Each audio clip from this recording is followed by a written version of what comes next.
Bonjour à toutes et à tous, merci de nous rejoindre pour ce webinaire consacré au rafraîchissement des villes, intitulé Face à la canicule, les villes en quête de fraîcheur. Euh, la question du rafraîchissement urbain, c'est un sujet crucial pour les villes et pour l'adaptation du territoire au changement climatique. En témoigne une enquête du CEREMA dont les résultats ont été publiés en mai 2025, qui estime que plus de 5 millions d'habitants vivent dans des quartiers particulièrement sensibles au phénomène d'îlots de chaleur urbain en France et ce qui correspond à une surface de plus de 200 km² de zones bâties à forte sensibilité à l'îlot de chaleur urbain. Donc, en particulier, les villes sont très touchées et c'est pour ça qu'à la Fabrique de la Cité, on s'est intéressé à ce sujet-là. Donc, on est un think tank des transitions urbaines, on réfléchit à la ville de demain et on est un fonds de dotation dont le mécène est le groupe Vinci. Et, euh, et donc, on s'est intéressé à ce sujet-là dans le cadre de notre cycle sur l'adaptation au changement climatique et à l'occasion de la parution d'une note sur le rafraîchissement des espaces publics qu'on a sorti il y a quelques mois. La Fabrique de la Cité organise une discussion d'1 heure en ligne entre 3 experts pour prolonger la réflexion autour de la manière dont les villes s'adaptent et agissent face à des températures toujours plus élevées et des vagues de chaleur toujours plus intenses. Pour discuter de ce sujet aujourd'hui, j'ai le plaisir d'accueillir Tanguy Deferrière, qui est responsable du déploiement pour la plateforme Plus Fraîche Ma Ville, Jean-Jacques Roux, qui est directeur général des services de la ville de Cuers dans le Var, et Anne Ruas, qui est chercheur en géographie à l'université Gustave Eiffel. Merci à tous les trois pour votre présence avec nous ce matin. Je suis Marianne Laloy-Borgna, je suis chargée d'études à la Fabrique de la Cité et j'aurai le plaisir d'animer cette discussion durant 1 heure. Peut-être pour commencer cette discussion, on va peut-être dans un premier temps se concentrer plutôt sur les constats et les grands enjeux du rafraîchissement urbain. Alors pour commencer, Anne Ruas, est-ce que vous pouvez nous rappeler les principaux enjeux de la surchauffe urbaine et notamment à travers la présentation des résultats du projet Freshway dans lequel vous avez participé? Bonjour et merci pour l'invitation sur un sujet essentiel. Attendez, je partage, sinon ça ne va pas le faire. Voilà, ok. Voilà, comme ça, ce sera plus simple. Alors, vous voyez bien mon écran? Est-ce que vous me Très voyez bien. bien? Vous Oui, m'entendez? c'est bon. Oui, tout Voilà, fonctionne bien. Merci, Anne. voilà, merci. Donc voilà, moi je suis chercheur à l'université Gustave Eiffel, je suis géographe et je m'intéresse depuis pas mal de temps sur les problèmes de chaleur urbaine et de chaleur dans les appartements.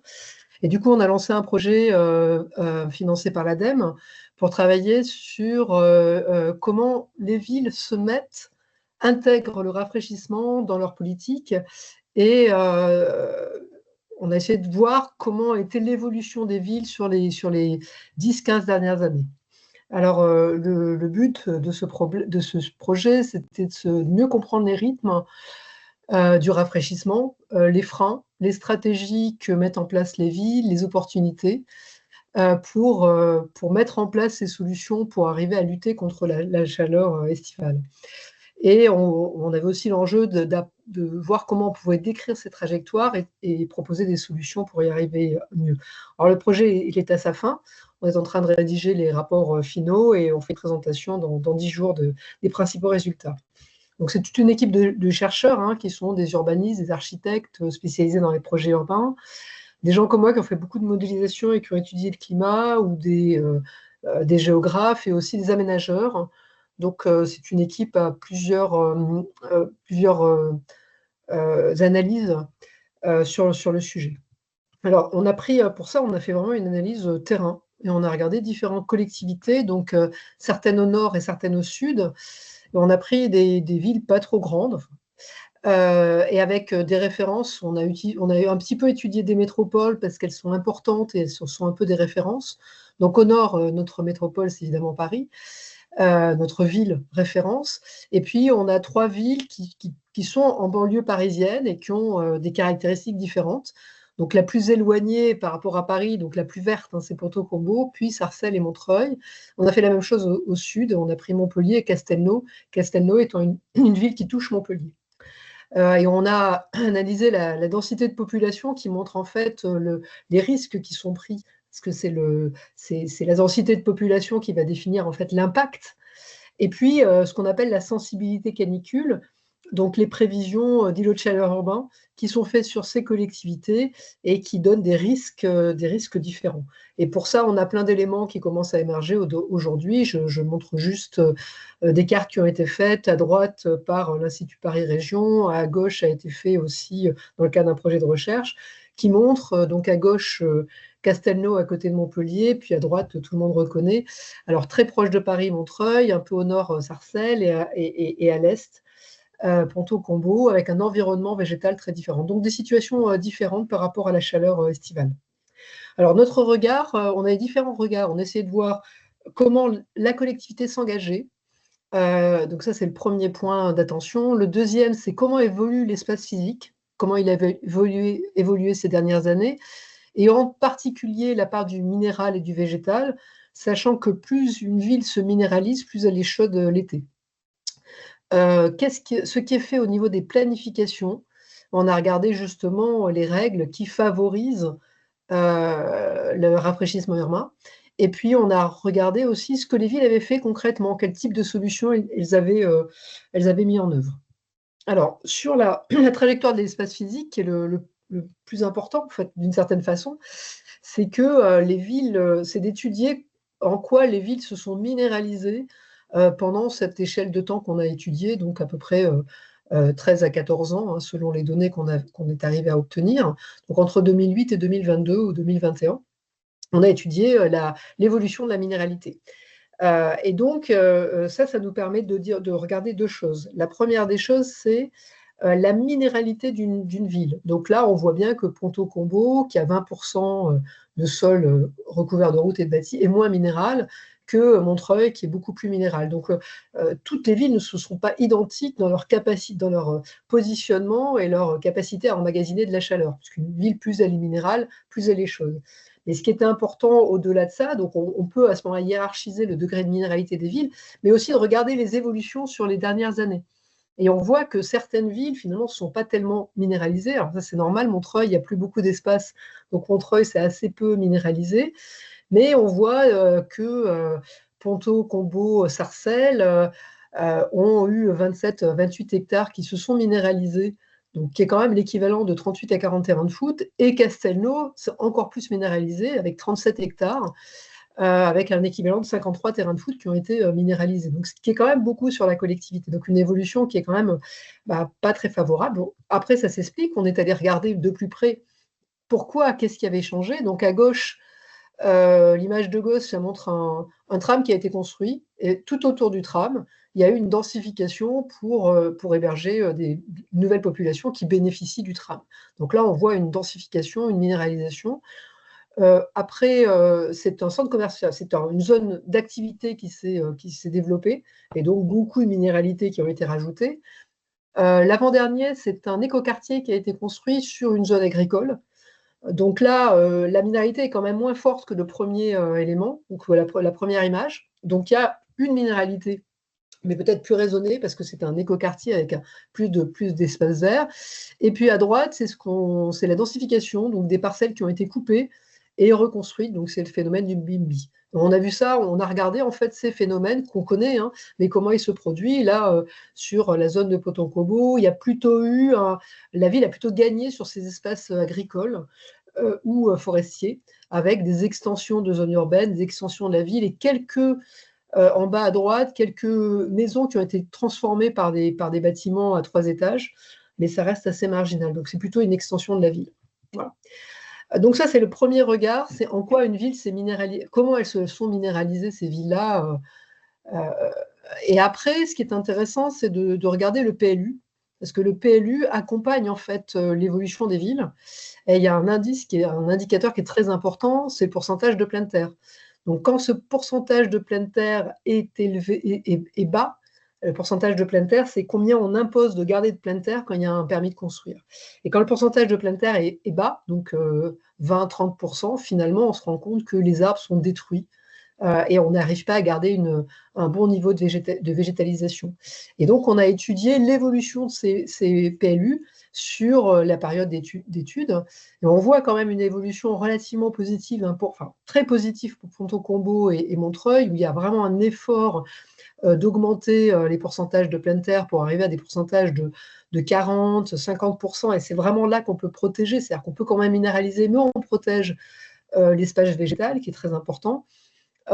Sarcelles qui a une stratégie un peu différente, qui choisit de minéraliser plus son centre urbain et qui a un petit peu protégé, qui a un peu moins protégé certains espaces. Donc une part de la végétalisation qui n'est pas une priorité à Sarcelles, on peut dire, et Castelnau qui subit le fait que son PLU traîne depuis des années et n'est toujours pas signé, alors que ça fait 10 ans que le PLU essaye d'être signé. Alors, c'est un PLUI, mais ce n'est pas le seul PLUI. Montreuil, il y a aussi un PLUI, et est arrivé à sortir un PLU plus rapide. Et le fait que ce PLU traîne à être passé, on sait que le prochain protège mieux la végétation, donc la pleine terre et donc les arbres, et ben, plus on traîne, et ben, plus il peut y avoir des promoteurs qui vont faire construire des bâtiments avec une très grande minéralité et vont quasiment détruire tous les arbres des parcelles. Après, alors ça, c'est la partie promoteur. Il y a aussi les trajectoires de mise en œuvre par les collectivités. Donc, on a regardé ce que les collectivités avaient mis en œuvre, des solutions ponctuelles qui sont intéressantes, hein, brumisateurs, bancs climatiques, ombrières, donc ça c'est plutôt à Paris, ou des espaces aménagés, donc des petites forêts, des créations de parcs. Alors la création de parcs, c'est exceptionnel, hein. Paris a détruit un immeuble et a construit un parc à la place. C'est vraiment très très rare, et là c'est vraiment une action très très forte, ou des aménagements de places comme à Montpellier avec beaucoup plus de végétalisation. Et puis ça c'est pour l'espace public, et puis l'espace privé, un espace collectif dans une enceinte, c'est les cours oasis qui ont énormément de succès, et les villes s'y mettent un petit peu parce que c'est un espace qui appartient à la collectivité et elle peut l'aménager plus facilement. Et puis des solutions qui sont en général plutôt trouvées dans les grandes métropoles, quelques grandes métropoles, qui sont les réseaux de froid, qui sont des solutions extrêmement efficaces. On reviendra dessus après.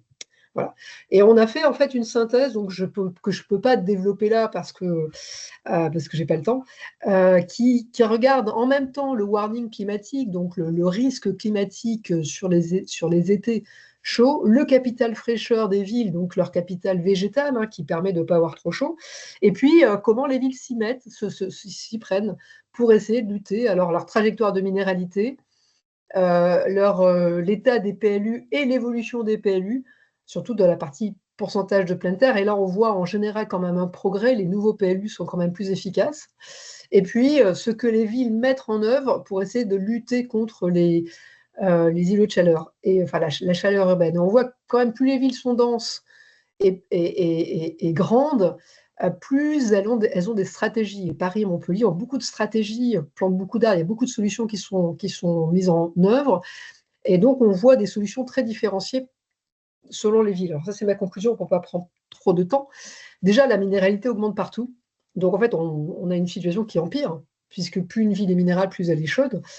Donc ça, c'est l'évolution des bâtis et des routes. Que la stratégie est différenciée en fonction de la vulnérabilité. Donc, on voit que quand une ville est vulnérable, elle essaye de mettre des plans en place, elle essaye de trouver des solutions parce que la situation est déjà difficile. Et que l'action est très différenciée en fonction du foncier disponible. On voit à Ponto-Combo ou à Castelnau, à qui il reste encore du foncier, finalement que les stratégies sont très différentes, alors que Paris, Montreuil, qui ont beaucoup plus de minéralité, vont essayer de trouver beaucoup plus de solutions, parce que finalement, agir est beaucoup plus compliqué. Il y a beaucoup moins de foncier, donc trouver des solutions est compliqué. Et on voit quand même l'importance d'abord de la politique, parce qu'on voit bien que les stratégies sont portées par les hommes politiques, hein, des hommes et femmes politiques, des collectivités, mais qu'il y a quand même un document qui est un document clé, c'est les documents d'urbanisme, et en particulier les PLU. L'importance des pourcentages de pleine terre, hein, même si ça s'est amélioré, voilà, c'est très très important. Et puis, il n'y a pas beaucoup de choses obligatoires dans les PLU, dans les documents d'urbanisme, et peut-être qu'il faut penser à quelque chose, à des PLU qui se mettent à jour plus rapidement, peut-être des conférences annuelles de PLU pour essayer d'agir un peu plus vite. Voilà, je vous remercie. Je laisse la parole pour qu'il y ait du temps pour les autres et pour des discussions. Merci beaucoup, Anne. Je me suis permis d'envoyer dans le chat le lien pour en savoir plus sur le projet Freshway qui sera présenté le 10 juin à l'Académie du climat. Donc merci pour votre présentation. On comprend que toutes les villes ne sont pas égales face aux effets d'îlots de chaleur urbains et même au niveau, donc à la fois en termes de morphologie urbaine, mais aussi au niveau des moyens et de la taille des collectivités. Et Tanguy de Ferrière, vous travaillez au déploiement de la plateforme Plus fraîche ma ville. Est-ce que vous pouvez nous expliquer aussi enfin, la raison d'être de cette plateforme et à quels besoins au niveau des collectivités elle permet de répondre? Oui, bonjour à tous. Merci Marianne pour l'organisation de ce webinaire. Moi, je vais vous proposer de vous faire en fait une petite immersion dans la plateforme Plus fraîche ma ville, qui sera une manière efficace de vous montrer son usage et à quoi elle sert, à qui elle est destinée. Euh, En guise de petite introduction, Plus fraîche ma ville, c'est donc un service numérique public gratuit porté par l'ADEME à destination des agents et des élus pour leur apporter des éléments de réponse aux questions de la surchauffe urbaine et pour initier le passage à l'action. Donc l'idée, c'est qu'on ait, via le site vitrine des ressources, via l'espace projet, tout un espace pour qu'un agent ou un élu puisse faire évoluer son projet du stade de réflexion à la partie travaux. Donc je vais vous présenter à quoi ressemble cet espace. Et on va le faire en deux temps avec les deux interventions. Alors, est-ce que vous voyez tous mon écran? Super. Oui, c'est bon. Alors, je vais démarrer directement en créant un projet, donc vraiment depuis le début sur un projet, on va dire, de, de désimperméabilisation d'une place de marché. On est du coup sur un espace de place, on va dire qu'on a un budget de 200 000 euros. Si on connaît, donc le lieu, je vais prendre vraiment un lieu aléatoire de place de marché. Euh, Disons, allez, à Nîmes, avec une date de livraison pour septembre 2026. Tac.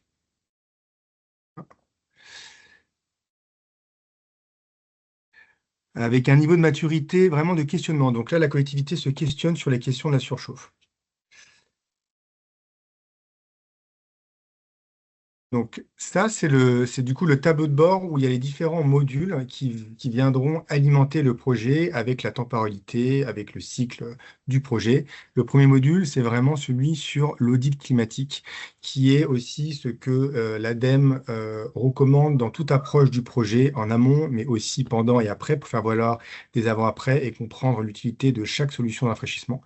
Donc là, globalement, il y a deux manières de faire un audit. Enfin, il y en a plus que ça, mais disons, dans l'approche Plus fraîche ma ville, il y a celle où, en fait, on s'adresse vraiment à des collectivités qui n'ont pas forcément de budget et qui souhaitent avoir une lecture simplifiée d'un espace très précis, donc une place, un parking, une cour d'école, et qui souhaitent avoir un pré-audit de premier niveau sur des coefficients d'une place en question.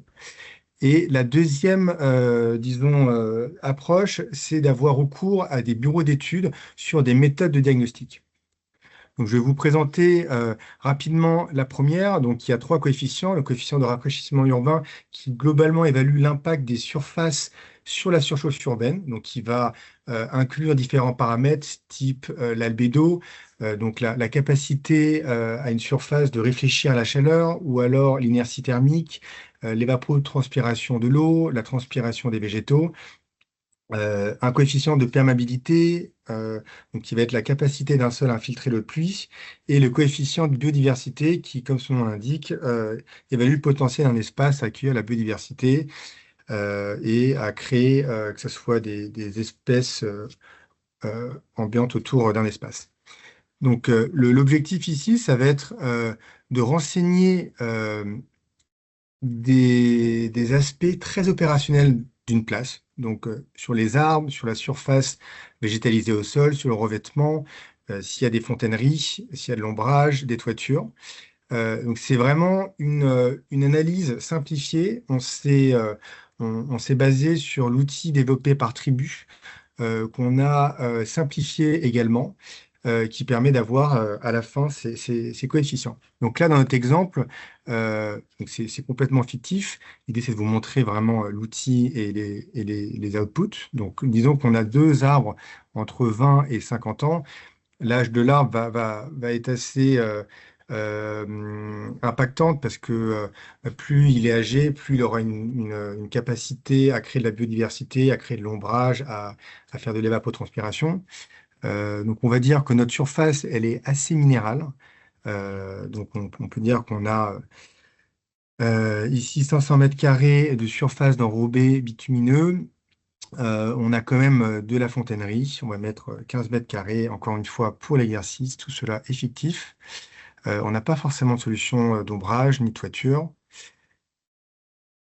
Donc voici les coefficients qui en ressortent. Donc, comme je l'ai mentionné auparavant sur ces trois coefficients, ça permet aussi à un agent de comparer des projets entre eux en fonction des priorités politiques qui peuvent être plus axées sur la désimpère ou alors sur la biodiversité. Ça permet aussi d'ancrer un projet dans une temporalité pour faire valoir des avant-après, pour savoir l'impact des solutions, pouvoir jouer aussi avec l'ajout de solutions et voir comment ça impacte sur ces coefficients-là. Ça donne aussi aux agents et aux élus des éléments de langage assez standards pour embarquer les riverains, pour aussi sensibiliser les élus avec des éléments assez standards. Donc après ça, on flèche à différents types de solutions, qu'elles soient vertes, bleues, grises. Donc ça, je vais vous le montrer un peu plus tard. Donc l'idée après ça, c'est de pouvoir pallier aux différents coefficients sur lesquels on souhaite travailler. Donc ça, c'est vraiment l'approche assez opérationnelle de premier niveau. La deuxième, on se base sur les recueils de l'ADEME. Donc ici, on a les différents recueils de méthodes de diagnostic qui sont consultables en fonction des échelles recherchées. Donc on peut chercher à mesurer l'ICU, à le cartographier à une échelle territoriale dans un but de planification, dans un PCAET, pour comprendre comment le territoire est émaillé sur le phénomène de l'îlot de chaleur, quelles sont les zones les plus sensibles, ou alors on peut travailler directement sur une échelle précise d'un parc, d'un parking, ici nous sur une place, pour comprendre le confort thermique. On peut aussi regarder en fonction des budgets. Donc typiquement sur l'ICU, si on regarde cette méthode-là, évaluer et suivre la surchauffe avec des indicateurs, on a ici un résumé de la méthode et ici des différents REX, donc des collectivités qui ont expérimenté cette méthode, où on peut voir les tenants aboutissants, les livrables. Marianne, n'hésitez pas à me dire si je dépasse. Bah, je pense que là, il faut encore une petite minute, quoi. Allez, super. Donc ici, on détaille la méthode avec les tenants aboutissants, les indicateurs étudiés, les points de vigilance. L'idée, c'est de pouvoir avoir une rapide aperçu de cette méthode et sa mise en œuvre, où on détaille en bas toutes les étapes. Donc, voilà, l'idée, c'est qu'on puisse ajouter au projet. Je vous montre juste rapidement une autre méthode, typiquement la balade urbaine, qui est sur une échelle de confort thermique sur l'étude. Et le prochain module ici, ça va être de choisir des solutions. Donc typiquement, on est sur une place. On a les différentes solutions en fonction des résultats recherchés. Donc là, je suis intéressé sur travailler les sols, sur ajouter plus de fontainerie. Et puis, on va aussi ajouter un petit peu d'ombrage. Je mets ça parce qu'on va pouvoir, après ça, trouver des financements qui soient, du coup, adaptés avec notre géographie. Voilà. Et donc, pour la première partie, ça sera tout pour moi. Ok. Merci. Merci beaucoup, Tanguy, pour cette présentation. Donc, on voit que c'est quand même une manière pour aussi les collectivités pour se permettre de se saisir de ces sujets qui peuvent parfois être complexes, et notamment dans des petites collectivités qui ont peut-être pas forcément toutes les ressources en interne. C'est un outil qui permet d'approcher en fait ces méthodes de rafraîchissement urbain. Jean-Jacques Roux, vous êtes directeur général des services de la ville de Cuers dans le Var et la ville de Cuers a mis en place un schéma directeur ville basse température l'été. Est-ce que vous pouvez nous expliquer comment ce schéma directeur est né, comment cette stratégie est née et quand et comment la ville s'est saisie de ces enjeux? Bonjour à tous, merci Marianne. Nous, ben, en fait, c'est un peu par surprise quasiment hein, que l'amorce a été faite. En fait, on se retrouve en 2022 avec un record de température à Cuers, où il était annoncé à la télévision 38 degrés. Et donc, il y a eu un battage médiatique par rapport à ce record de température. On était à la mi-juin. Et, voilà. Et il nous a fallu faire face à ce battage médiatique, ne serait-ce que sur qu'est-ce qu'on va leur dire. Et en même temps, on avait commencé à initier un travail la question de la chaleur urbaine. Voilà. Donc, en la préparation du tournage, parce que le TF1 et son 20 heures est venu, donc, bon, branle-bas de combat, et pour tous ceux qui ont plus de 50 ans sauront quel est l'impact psychologique quand on annonce ce genre de couverture médiatique, et pour cette génération-là. Et donc, ouais. Il y a des choses qu'il faut les voir pour les croire et pour être sensibilisé. Donc, même si scientifiquement ça a peu de valeur, le relevé thermique avec un thermomètre sur la chaleur au sol, elle est assez impressionnante. Et donc, devant le collège, un lundi après-midi donc du mois de juin, le thermomètre annonçait 61 degrés. Euh, voilà. Voilà. Et donc voilà. Quand on n'est pas habitué à ce sujet, maintenant, ça ne fait plus le même effet, mais c'est assez impressionnant. Voilà. Et donc du coup, on a réagi et voilà. Et nous, la manière de réagir, ça a été de créer un schéma. Alors d'abord un slogan. Donc nous, on crée ville basse température l'été en 2022 qui est une réponse un peu politique hein, au sujet. Et derrière, voilà, je suis directeur général, donc je produis un schéma directeur.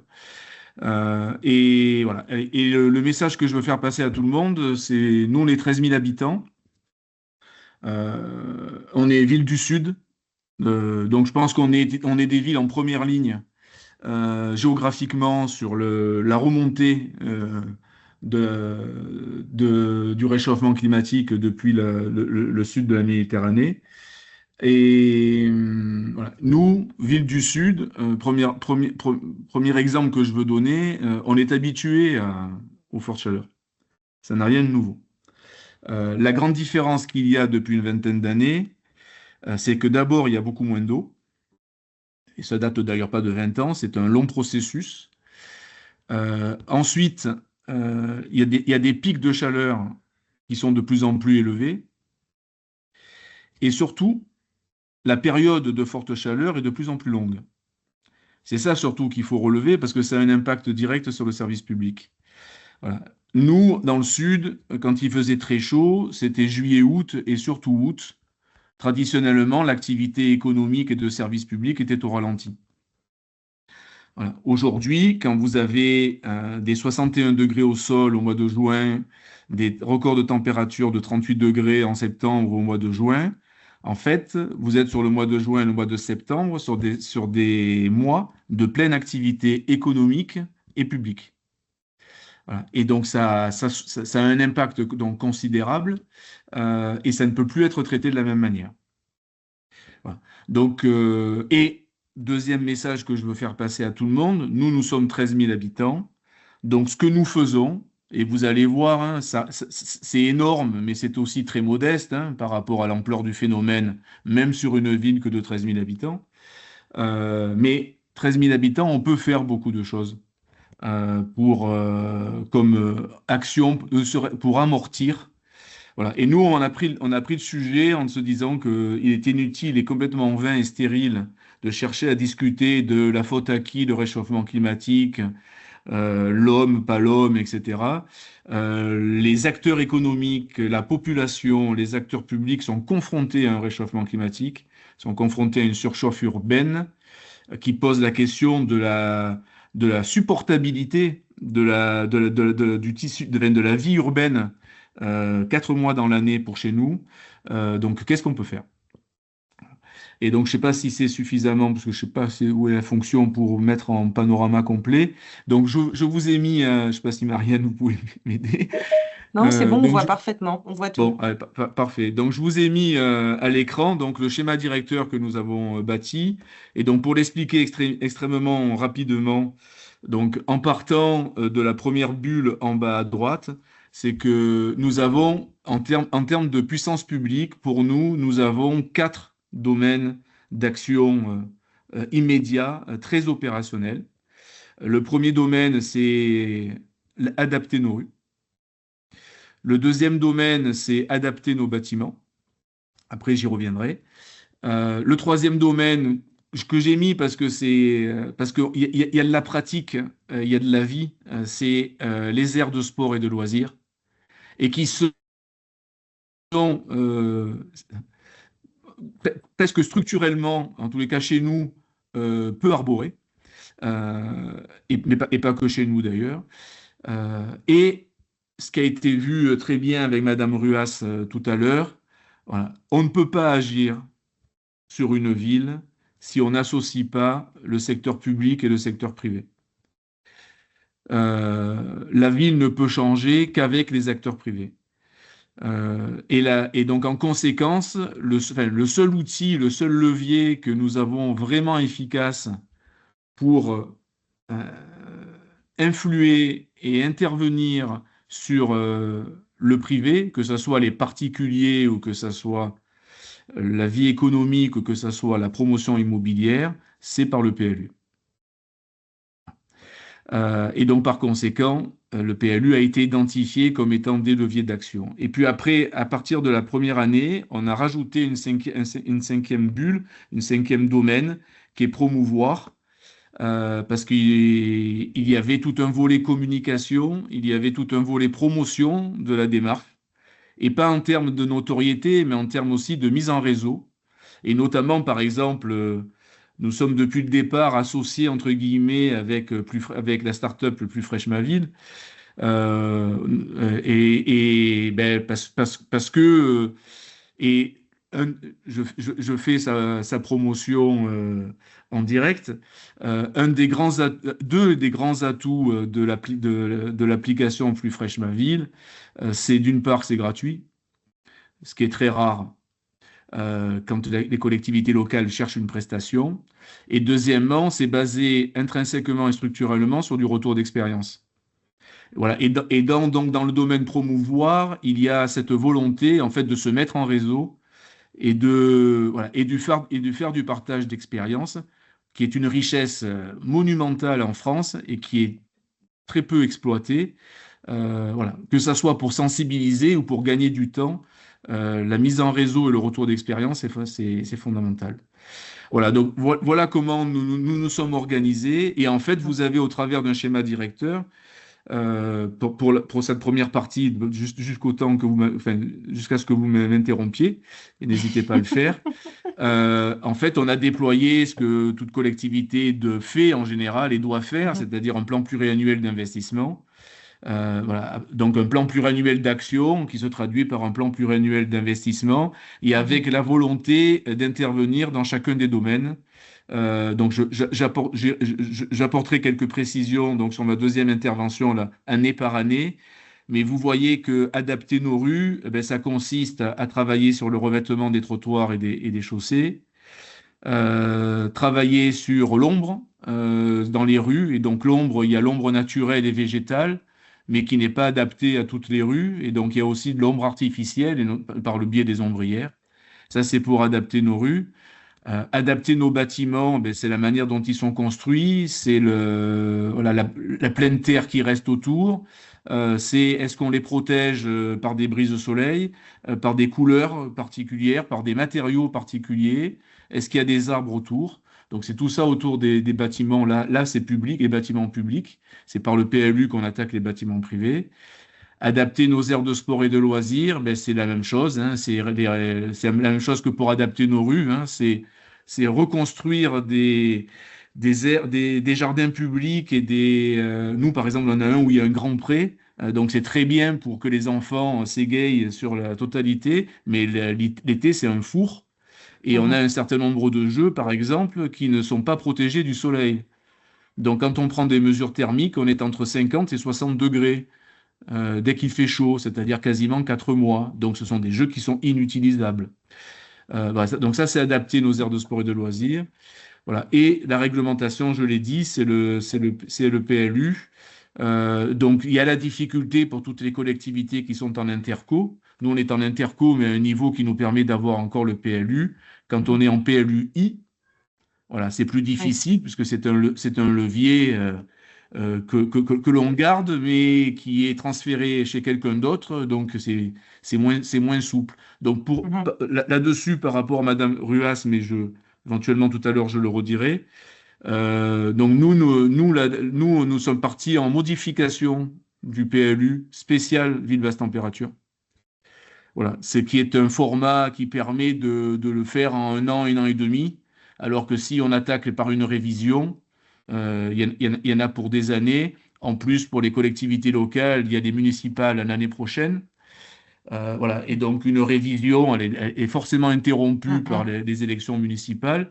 Voilà, la modification était le bon format pour le faire. Donc, voilà, en première présentation, en fait, voilà. Et ce que je Oui. veux témoigner, hein, c'est qu'avec 13 000 habitants, avec des moyens normaux, hein, on n'est pas une ville particulièrement riche, il est possible de s'attaquer et de travailler sur l'ensemble de ces domaines-là. Merci beaucoup. Et merci pour ce mot de fin d'intervention très motivant et inspirant. Comme vous l'avez bien fait, vous avez parlé de la plateforme Plus Fraîche Ma Ville et de comment elle pouvait permettre aussi de faire du partage de retours d'expérience. Tanguy de Ferrière, peut-être pour un deuxième temps de démonstration, est-ce que vous pouvez aussi nous montrer les différentes manières d'utiliser la plateforme? On en a vu une première et éventuellement quelques retours d'expérience qu'on peut y trouver pour continuer à s'inspirer sur ces thématiques-là. Oui, super. Merci Marianne et merci Jean-Jacques pour cette promotion. En effet, les règles sont parmi disons, les supports les plus utilisés par les agents parce que, comme disait Jean-Jacques, ça permet à un agent de se projeter, de voir que certains projets dans des climats similaires fonctionnent bien avec des résultats probants. Donc, c'est en effet très efficace. Alors, je vais repartager mon écran. Mhm. Alors, pour poursuivre rapidement cet espace projet, et puis je vous laisserai aussi mes coordonnées si jamais vous souhaitez une démonstration un peu plus poussée de la plateforme, ça sera dans tous les cas possible. Donc, on a choisi ici des solutions de rafraîchissement. Donc, on a pris de la désimperméabilisation, des solutions d'ombrage, des solutions de fontainerie.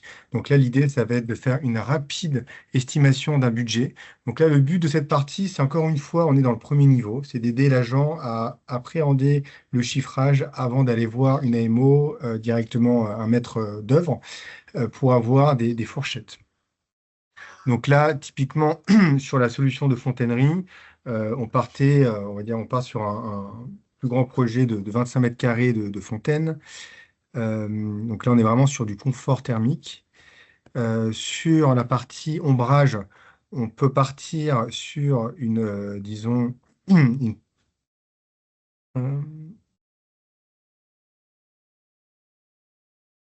une pergola, on va dire une ombrière de parking. Sur la partie des imperméabilisations, donc là on a différentes solutions. On peut partir sur les 200 mètres carrés de copeaux de bois, du béton coulé drainant. Donc ça c'est vraiment voilà, pour vous donner rapidement l'utilité de ce module. C'est Mhm. pas tant regarder les détails des solutions. Donc voilà, on a un premier chiffrage aujourd'hui avec une fourchette basse qui correspond vraiment aux solutions, disons, les plus frugales, et une fourchette un peu plus haute qui va dépendre après ça des différents matériaux, mais on reste sur des solutions durables et pérennes dans les deux côtés des Mhm. fourchettes. Donc la suite va être de trouver des financements en lien avec les solutions qu'on a choisies et les différentes diagnostics retenus. Donc l'idée, c'est d'avoir tant sur l'ingénierie que sur le financement des solutions. Donc là, on en a pas mal parce qu'on a 3 solutions plus quelques solutions d'ingénierie. Donc, l'idée ici, c'est qu'avec la géographie qu'on a sélectionnée aléatoirement au début, donc Nîmes, et les différentes solutions et diagnostics, on a des solutions ici qui s'offrent à nous. Donc, typiquement 47 sur la partie investissement. Donc là, on a le porteur du projet, on a le calendrier. Donc, typiquement ici, il nous reste 8 jours pour faire le dossier de candidature. On a le ministère de l'Aménagement du territoire et de la transition écologique. On a aussi souvent l'agence de l'eau. On a l'ADEME. Donc voilà, l'idée, c'est qu'on a le détail de l'aide et puis l'endroit pour postuler. L'idée, c'est de rendre digeste ces aides-là qui sont récupérées depuis Aide Territoire. Donc elles sont mises à jour. Elles se veulent ici exhaustives pour pouvoir faire aussi un choix.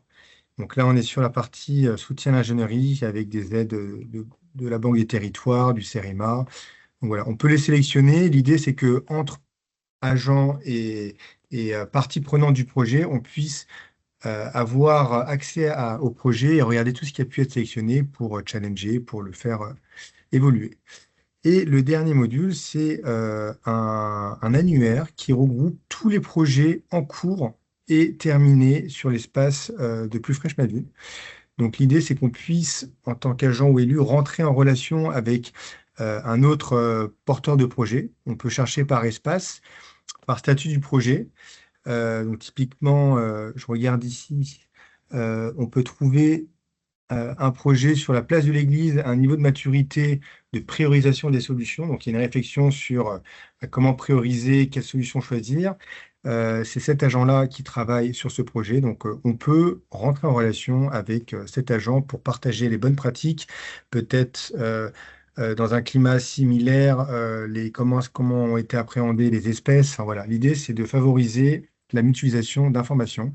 Et on a aussi sur les projets terminés, euh, typiquement, si je prends un exemple, les différents prestataires, que ce soit bureau d'études, que ce soit conseils qui ont travaillé sur le projet.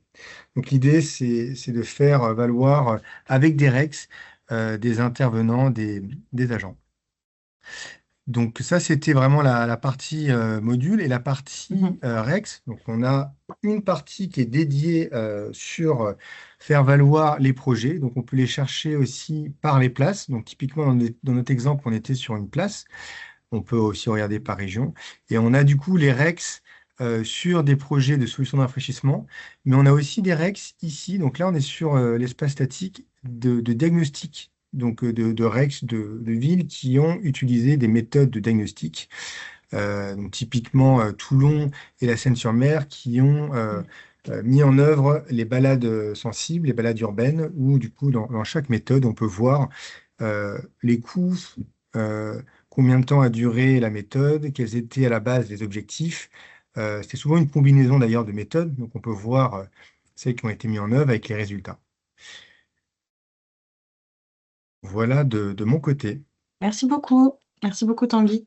De rien. Peut-être pour poursuivre sur les retours d'expérience et les mises en œuvre plus concrètes, Jean-Jacques Roux, est-ce que vous pouvez nous parler de la manière dont la stratégie que vous nous avez présentée juste il y a quelques minutes se concrétise-t-elle? Vous nous parliez du plan d'investissement pluriannuel. Est-ce que vous pouvez nous en dire quelques mots?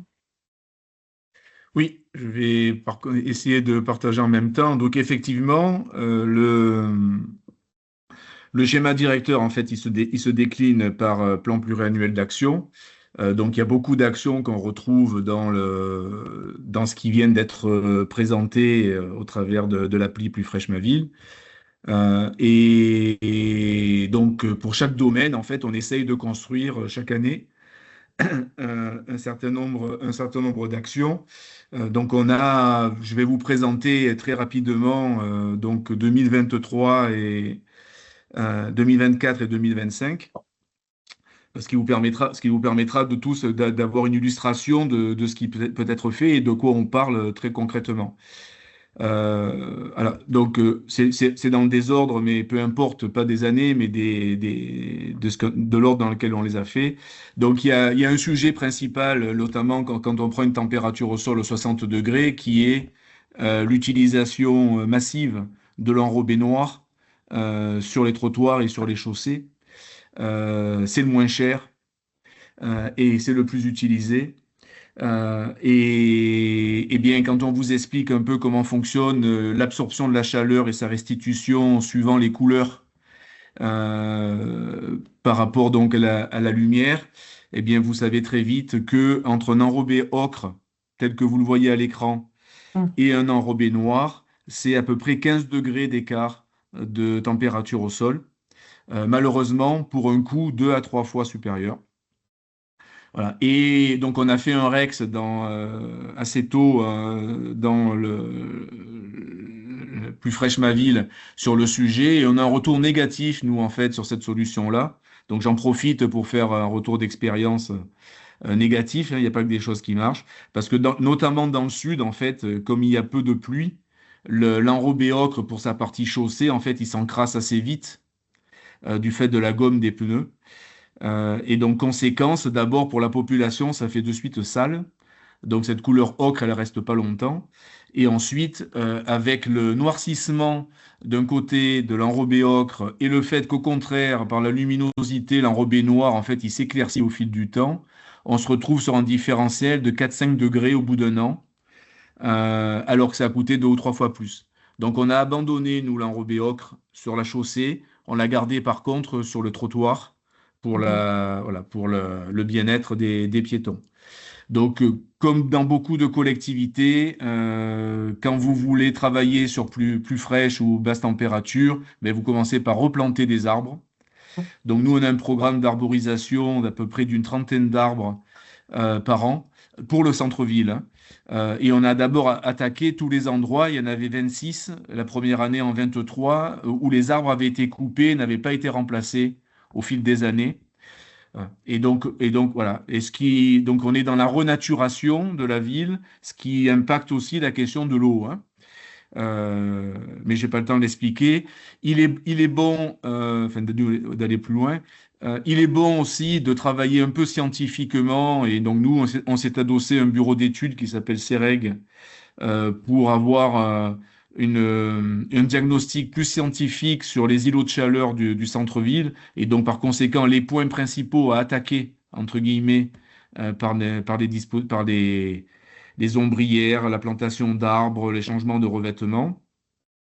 On a fait une consultation auprès de la population, donc encore une fois 13 000 habitants, sur l'intérêt de la démarche et sur leurs attentes prioritaires. On a eu un succès fou, hein. On a eu 600 réponses hein, pour 13 000 habitants, ce qui est énorme. C'est l'arbre hein, qui ressort comme étant le chouchou de la population. Voilà. Et j'ai créé un groupe LinkedIn pluridisciplinaire, un groupe privé. Aujourd'hui, on est à 500 membres. Donc pour faire du partage d'expériences. Voilà pour 2023. En 2024, on lance la modification du PLU spécial ville basse température, je vous l'ai indiqué tout à l'heure. Donc, qui va rendre ses conclusions là, au début de l'automne. On a mis en place dans la rue principale, c'est la photo d'en haut, qui était très mal exposée, puisqu'une nord-sud, donc entre midi et 2, malgré l'étroitesse de la rue, le soleil tape à plein. On a mis des ombrières, dispositif remarquable, les ombrières. L'été, vous avez un effet clim absolument incroyable. Vous vous promenez à côté et vous passez dessous. Vous avez l'impression d'être dans une pièce climatisée. J'ai 25 degrés d'écart au sol entre la température au soleil à côté et la température sous l'ombrière. L'arbre adulte, c'est le record, hein, c'est 30 degrés d'écart au sol sous l'ombre d'un arbre adulte et au soleil. Donc avec l'ombrière, il y a 25 degrés d'écart, c'est le meilleur substitut à l'arbre. Et vous le voyez hein, sur des configurations de rue comme celle-là, c'est pas possible de planter des arbres. Donc c'est une vraie solution alternative. Voilà, on a un énorme complexe scolaire qui a été construit donc en 2024 sous le label BDM, donc bâtiment durable méditerranéen, et avec Madame Ruas l'a dit tout à l'heure, avec une cour oasis, et beaucoup de collectivités se sont engagées la refonte, la rénovation des cours d'école pour des questions, comme elle a dit, effectivement, de propriété, mais également parce que c'est le monde des enfants. Et politiquement, le monde des enfants, il y a beaucoup de résonance politique. Donc il y a beaucoup de collectivités se sont engagées dans les cours d'école.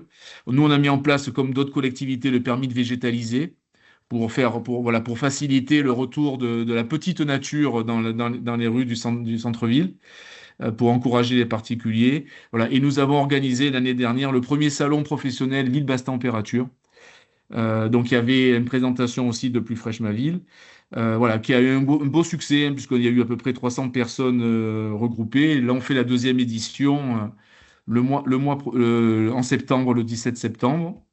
Voilà, et ça c'est donc en haut à droite, pardon, donc l'école, c'est la photo d'en bas à droite, et en haut vous avez un relevé de température au sol, mais bon, il est un peu tronqué, et donc ça c'est l'été, et vous avez un certain nombre de lieux où les températures sont au-dessus de 50 degrés. Mhm. Voilà. Et pour cette année, donc là, on continue à déployer les ombrières. Donc là, dans une cour de maternelle, et on a fait une opération un peu spectaculaire, c'est que le jardin public dont je vous parlais, où les jeux étaient au soleil, et il y avait un grand pré fournaise, donc on a fait une action VBTE complète Mhm. sur le jardin. Donc c'est les trois photos du haut, les deux photos du haut et celle du bas de droite, où on a créé une pergola pour les parents qui est végétalisée. On a créé un arboretum pour faire une petite forêt. Et ce sont les voiles des ombrières au-dessus des jeux à droite. À gauche, Mhm. c'est les ombrières dont je vous parlais sur l'école. On poursuit les plans pluriannuels de trottoirs et d'arborisation. Euh, on va terminer la modification du PLU. Et la dernière solution que nous expérimentons, c'est l'Evergreen.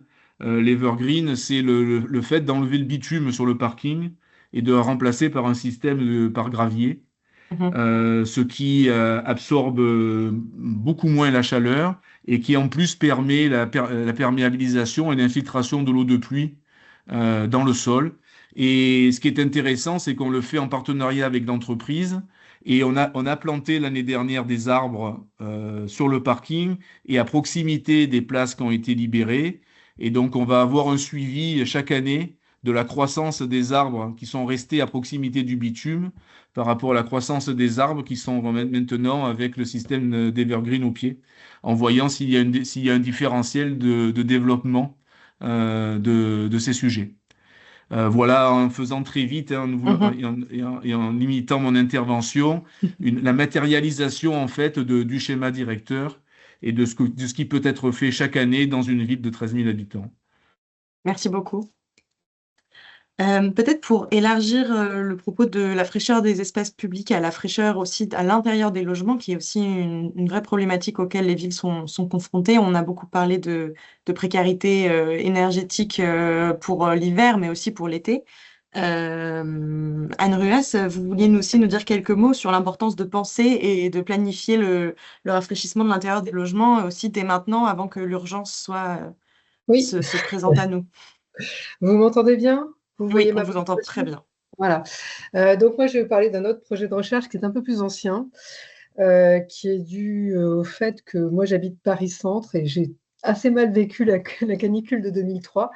Et donc, ça m'a inspiré un projet de recherche. Le projet de recherche s'appelle REP Extrême et il a eu lieu en 2013-2015, mais c'est toujours d'actualité. Et en fait, l'idée du projet, c'est qu'il y a des modèles qui existent. Donc, je vais des projets jusqu'aux conclusions qui sont des conclusions pour tous, hein, mais je présente quand même quelques éléments du projet. Il y a des modèles de climatologie urbaine qui existent, dont le fameux modèle TEB, hein, qui est un très bon modèle, hein, développé par le Centre de recherche en météorologie de Météo France, et qui permet d'avoir des prévisions. Les prévisions, c'est très important de faire de la simulation, et la simulation, ça permet de voir le climat de demain. Donc, ce sont des choses intéressantes, mais dans ces modèles-là, on n'arrive pas à différencier les appartements les uns des autres. Or, quand on nous parle de la température à la télé, ce n'est pas du tout la température à la maison. Et à la maison, on peut y rester longtemps et parfois complètement quand on a une personne âgée ou qu'on n'a pas ou d'autres raisons. On y passe énormément de temps et la mortalité, elle vient en général des températures à l'intérieur des appartements. Alors là, le projet de recherche visait à mieux analyser cet aspect-là de façon expérimentale en mettant des capteurs dans les appartements et en regardant un petit peu ce que ça donnait.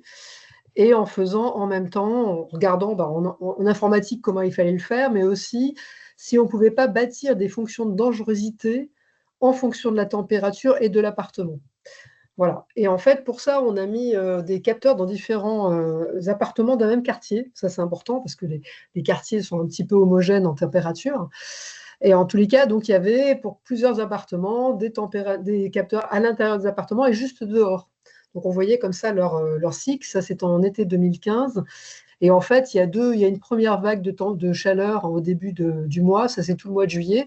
Et au milieu du mois, il y a un autre petit coup de chaud, on va dire. Et tous les courbes que vous voyez, ce sont les courbes des différents appartements. Et on voit très vite que les appartements ne réagissent pas du tout de la même façon. Alors, on va juste regarder un petit peu dans le détail. Là, je vais prendre 2 appartements. Celui d'en haut, c'est un appartement dans une rue Canyon. Donc là, en haut, l'oscillation importante, le bleu, là, c'est la température à l'extérieur. Donc, on voit bien le phénomène jour-nuit. Et en rouge, donc la courbe d'en haut, c'est la température à l'intérieur des appartements. Et on voit dès qu'il fait chaud dehors, il fait chaud dedans. Et on a une certaine inertie. Donc, on voit quand on sort de la canicule, l'appartement se refroidit. Et dès que ça remonte, il se réchauffe. Donc là, on a un appartement qui est un appartement dans une rue Canyon, qui est assez ensoleillé, mais qui est traversant. Et le fait qu'il soit traversant fait qu'il arrive à se rafraîchir. Et inversement, on a un appartement en dessous, qui est un appartement qui n'est pas bien ventilé, qui n'est pas traversant, qui arrive souvent à Paris, orienté nord, donc il n'a jamais de soleil, et bien isolé. Et là, on voit un fonctionnement très différent. Donc, les couleurs sont inversées, je suis désolée. L'oscillation importante, donc l'orange, c'est la température extérieure, donc on voit bien le phénomène jour-nuit. Et la petite courbe bleue, enfin les petites courbes parce qu'il y avait plusieurs capteurs, c'est la température intérieure. Et là, on voit qu'en fait, cet appartement, il est moins chaud que l'autre au début, mais après, il n'arrive pas à se rafraîchir. Et donc, dans cet appartement, du 1er juillet au à peu près 20 juillet, il faisait plus de 27 degrés de jour comme de nuit. Voilà. Et ça, en fait, ça nous permet de différencier des appartements. Donc là, on a fait ces études sur différents appartements pour confirmer un peu des choses qu'on connaissait déjà, mais pour voir un peu en quoi, finalement, la température donnée à la télé ne correspond pas du tout à la météo, ne correspond pas du tout au vécu. Et donc, on passe un peu à côté du phénomène de dangerosité. Donc là, le type 1, le premier bâtiment, c'est un rez-de-chaussée. On a construit une fonction de dangerosité où, en fait, si on est au-dessus d'un seuil la nuit et au-dessus d'un autre seuil le jour, on pénalise la situation. Donc, ça devient dangereux. Et on accumule comme ça les situations de jour et de nuit au-dessus ou en dessous des seuils. Donc, dès qu'on est en dessous d'un seuil, on dit qu'on récupère un peu. Et dès qu'on est au-dessus du seuil, la situation s'aggrave. On a fait ça parce que la mortalité en 2003, elle n'est pas apparue tout de suite, elle est apparue quelques jours après, à peu près 7-8 jours après la canicule. C'est comme ça qu'on a bâti ces fonctions, hein. Quand les gens ont accumulé un certain nombre de jours, de nuits, de journées et de nuits au-delà de certains seuils, sachant que les seuils de bien-être de la nuit sont en dessous des seuils de bien-être du jour. Et là, on a pris des seuils supérieurs aux seuils de définition de la canicule, parce que les seuils de définition de la canicule sont définis à l'extérieur, et là, on est à l'intérieur. Cela dit, ça permet de distinguer les appartements, et c'est très enrichissant. Donc, la courbe du bas, c'est un appartement au rez-de-chaussée qui bénéficie de la richesse, enfin, de la fraîcheur des caves, et qui n'a jamais été dans une situation difficile. L'appartement très isolé, c'est le violet, c'est le numéro 4. Et on voit que finalement, au début, il est bien par rapport aux autres parce qu'il se chauffe moins. Mais finalement, sur tout le mois, ça va être celui où il va faire le plus chaud continuellement. Et dès qu'il y a un petit coup de chaud dehors, hop, on remonte sur des températures très élevées. L'appartement rouge, là, que vous voyez, c'est un appartement haussmannien. Alors lui, il est plus isolé, mais par contre, il est au soleil tout le temps. Et il est dans une situation où il est très, très ensoleillé le matin, le soir, donc il est finalement assez chaud. Et là, les deux courbes, c'est très intéressant. La bleu clair, donc c'est le type 5, et le type Vert, là, le type 3, c'est dans un même immeuble, mais au 4e étage et au dernier étage. Donc, et c'est vraiment des capteurs. On voit bien que c'est un même immeuble, donc les courbes se ressemblent parce que finalement la situation par rapport au soleil et par rapport à la ventilation possible est à peu près la même. Mais quand on est au dernier étage, eh bien, la situation est beaucoup sous les toits, il y a une accumulation de chaleur, la situation est beaucoup plus préoccupante. La conclusion, d'abord, c'est que évidemment les appartements traversants, c'est le mieux. Parce que dès qu'il fait un peu d'air, on peut rafraîchir son appartement. Qu'il soit ou non traversant, empêcher le soleil de rentrer, on en a parlé, mais mine de rien, il faut avoir l'autorisation des copropriétés. Et parfois, c'est difficile d'arriver à mettre un ombrage, un volet extérieur, une casquette. Moi, je suis dans une copropriété, il a fallu plusieurs années pour avoir une autorisation d'avoir un petit rideau à l'extérieur. Donc là, peut-être faire évoluer les règles de copropriété, etc. La toiture, ça compte, il faut qu'elle soit isolée, assez claire. Donc, il y a des matériaux qui sont plus ou moins efficaces pour renvoyer, pour ne pas stocker de la chaleur. Parfois, il faut climatiser parce qu'on n'a pas le choix.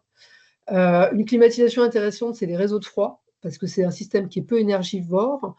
C'est très intéressant. Ça peut être aussi, on peut utiliser des climatisations normées, c'est-à-dire interdire d'aller au-dessus d'une température, ou climatiser les appartements les plus dangereux, ceux où finalement c'est vraiment difficile, ou alors ne pas les habiter.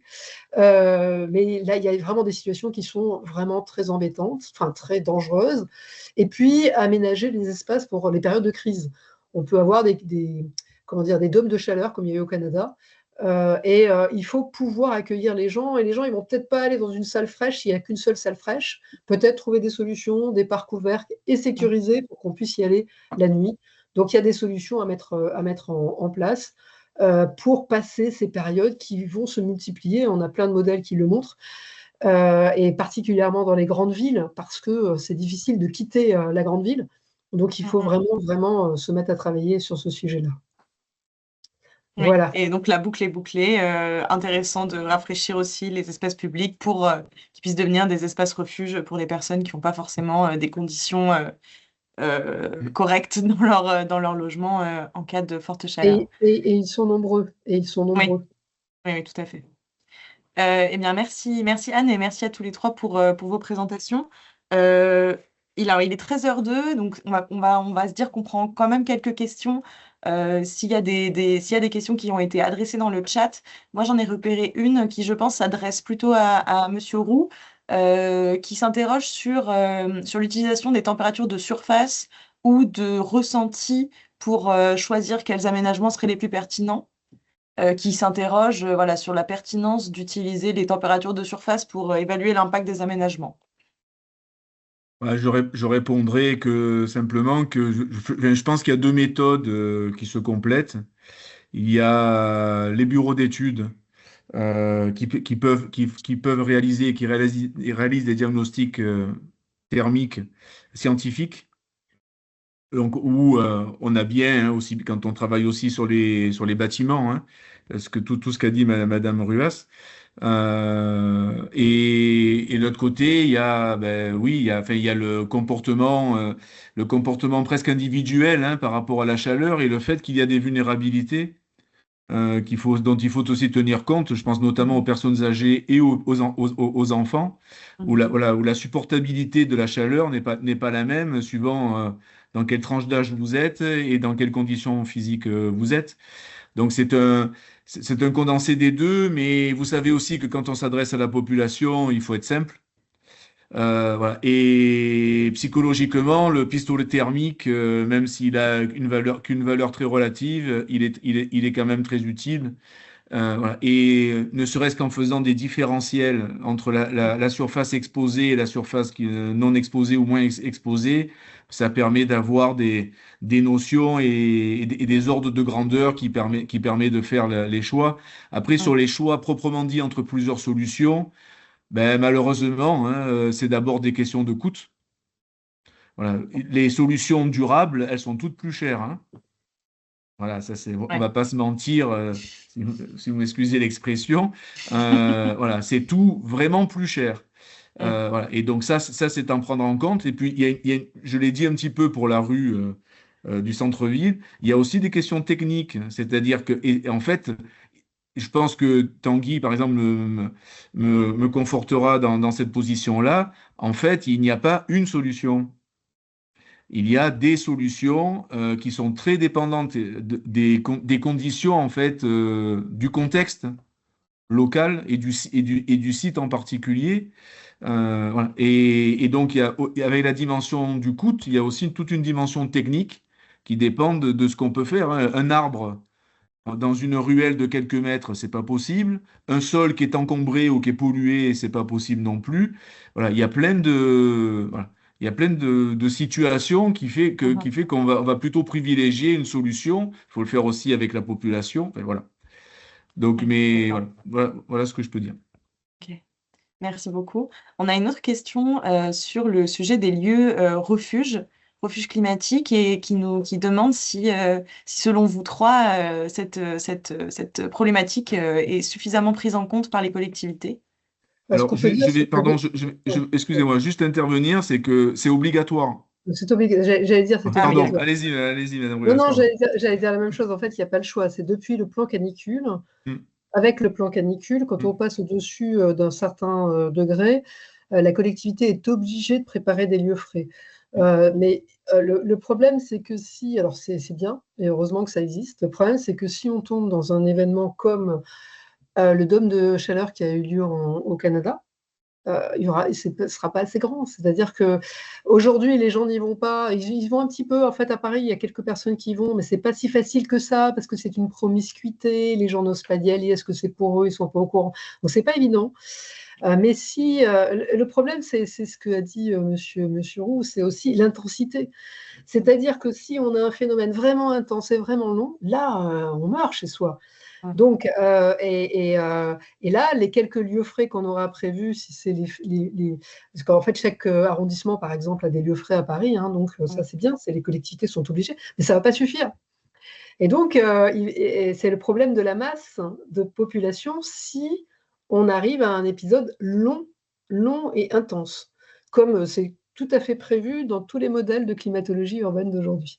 Mm. Donc là, il faut vraiment s'y préparer. Il faut vraiment que les collectivités réfléchissent, se disent comment. Et ça peut être dormir dehors. Dormir dehors, mais dormir dehors, comment on fait pour dormir dehors? On va avoir peur, on va avoir donc sécuriser, communiquer. Il y a vraiment une organisation collective à mettre en place hein, pour y arriver. Mhm. En complément de ce que vient de dire Madame Ruas, parce qu'elle l'a dit enfin, elle a beaucoup insisté tout à l'heure et elle avait raison. Donc nous, à partir du moment où la préfecture lance le plan canicule, il y a un recensement obligatoire pour toutes les collectivités locales des lieux climatisés. Voilà. Par contre, nous sommes spécialistes du jour, Mhm. des conditions d'accueil diurne. Voilà, on ne sait pas faire et on n'a jamais on n'a jamais travaillé sur la question de la nuit. Ouais. Voilà. Et Madame Ruas insistait beaucoup là-dessus tout à l'heure et elle a raison. Et là, par contre, enfin, il y a presque tout à faire, hein. Mhm. Ouais. Ouais. Paris a fait un événement, un Paris 50 degrés, pour essayer de se dire, mais s'il faisait 50 degrés, on ferait quoi? Comment on s'organiserait? Comment on communiquerait? Qu'est-ce qu'on ferait? Et donc, en fait, se mettre en situation et réfléchir, c'est pas facile d'ailleurs, hein, moi, j'ai pas la solution. Mhm. Mais vraiment, il faut commencer à réfléchir. On sait très bien que dans les parkings, il fait moins chaud, par exemple. Il peut y avoir des solutions, des espaces climatisés. Il faut vraiment y réfléchir. Mhm. Merci. Je vois peut-être une dernière question, et puis peut-être qu'on se laissera juste après, qui nous demande si, concernant les cours d'école et leur végétalisation, j'imagine, est-ce qu'il y a des freins particuliers qui viennent des parents ou des enseignants au niveau de leur réaménagement, j'imagine? Il y en a eu dans le passé. Enfin, moi, en tous les cas, je peux parler, mais peut-être que chacun a son. Il y en a eu dans le passé. Il y a des parents qui. Enfin, il y en a toujours un petit peu parce que les parents ont peur que les enfants se Mm. salissent leurs habits, etc. Donc, il y a un peu de frein. Ça, c'est le premier problème. Et le deuxième, c'est qui gère, qui s'occupe du jardin, qui s'occupe de l'espace. Mm. Mais ça, c'est des choses dont on entendait parler il y a 5-6 ans. Mais vraiment, l'adhésion est nettement supérieure aux freins de certaines personnes. Donc, Mhm. en général, enfin, moi, je vois dans le projet Freshway, on a étudié différentes collectivités, même celles qui résistent le plus s'y mettent. D'accord. Puis il y a une expertise aussi, hein. Les bureaux d'études Mhm. savent de mieux en mieux le faire. C'est bête, mais plus on sait le faire, on a préparé, on a des modèles, on sait le faire, on le Mhm. fait, on a réduit les coûts aussi. Le fait de l'avoir fait plusieurs fois, les coûts sont moindres. Oui. Donc c'est une solution et puis c'est tous les avantages parce que c'est la biodiversité, le rapport à la nature. Donc la population est quand même assez prête à ça. Mhm. Tanguy, vous voulez intervenir là-dessus ou... Moi, j'ai juste un mot à dire de retour d'expérience très concret de terrain. J'allais parler aussi de ce que vient de mentionner Madame Ruas, le côté saleté, mais non, j'ai pas forcément. Il y a eu Non. cette question sur comment peut assurer l'entretien. Et Mhm. il y a des écoles, des cours d'école qui ont fait preuve d'ingéniosité là-dessus, Ouais. avec en fait toute une implication des enfants qui mettent un peu une casquette de jardinier et qui rangent. Enfin, il y avait une question en tout cas sur l'entretien et les coûts, mais il y a plein de solutions assez créatives d'ailleurs. Ouais. Mhm. D'ailleurs, on en a quelques-unes côté Rex. Voilà, juste ce petit point d'entretien, oui. Je vais juste rajouter une chose, hein, c'est qu'il y a des études sociologiques importantes qui ont été faites sur les comportements des enfants à l'école, et il semble scientifiquement démontré que les cours Oasis sont des lieux en fait d'apaisement des comportements d'enfants. Mhm. Voilà. Et donc il y a une pacification et une mixité apparemment qu'on trouve dans des lieux organisés comme ça par rapport à la traditionnelle cour d'école bitumée, une dalle. Voilà. Donc il y a cet aspect-là aussi dont on peut faire retour. Nous, les mauvais retours que l'on a, c'est l'appréhension sur ils vont manger les copeaux de bois, ils vont se les lancer dessus. Voilà, c'est sûr en fait. Voilà. Mais sinon, Mhm. c'est une réception très majoritairement positive de la part des parents. Et c'est plus facile à gérer pour les enseignants, puisque même s'il y a plus de coins et de recoins, qui peut être un handicap, il y a un comportement beaucoup moins violent et beaucoup moins Mhm. énervé des enfants Oui. dans une cour conçue comme ça. Ouais. Merci beaucoup à tous les trois pour vos réponses et merci pour vos questions à tous dans le chat. Celles auxquelles on n'aura pas pu répondre, n'hésitez pas à m'envoyer vos dernières questions par mail et on vous formulera une réponse à l'écrit. Il me reste à vous remercier tous les trois très chaleureusement pour votre participation à ce webinaire et à cette discussion que moi j'ai trouvé très intéressante. J'espère que tous ceux qui ont assisté partagent mon opinion. Et il me reste à vous souhaiter une bonne journée et un bon appétit. Merci beaucoup, au revoir. Merci à vous pour Merci. l'organisation aussi. Merci. Merci beaucoup. Merci.